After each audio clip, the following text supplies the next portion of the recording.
Now, finding the equation given 2 points of a line is just like finding the equation of the line given the slope, but we're just adding in one extra step.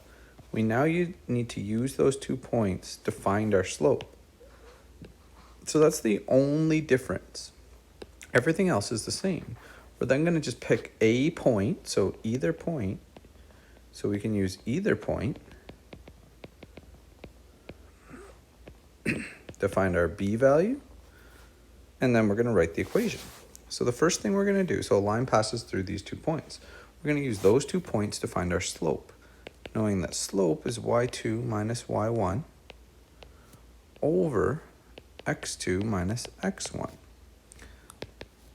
So if I make this point 1 and this point 2, and remember, it doesn't matter, we proved that before. You could have switched those two numbers, you'd still get the same answer. We're going to have 10 minus 2 over 5 minus 1. Well, 10 minus 2 is 8, over 5 minus 1 is 4.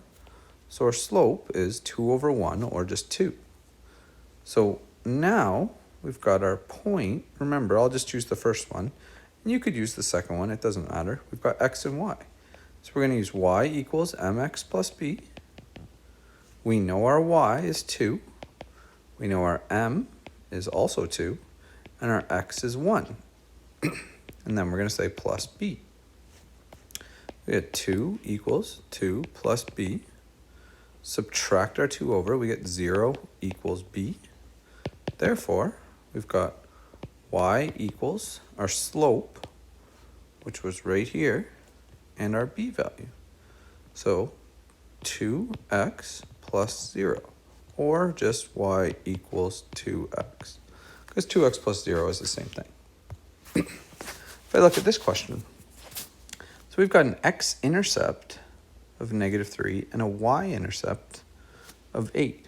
Well, right away, what you need to recognize, if you're given the y-intercept, that's actually telling me the b value is 8. Now, what we need to recognize, if we have an x-intercept of -3, that point is -3, 0. This point is 0, 8. Okay, whenever we have intercepts, we're going through the axis. So to find our slope, we're going to say slope equals y2 minus y1 over x2 minus x1. We can call this point 1 again and this point 2. So we're going to have 8 minus 0 over 0 minus -3. So we get 8 over negative, and a negative is a positive.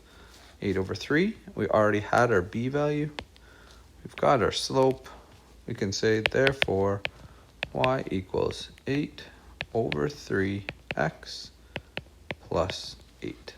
And we're done. Here are some questions associated with this. Remember, this is the same stuff we were doing before. You just need to find the slope. One extra step.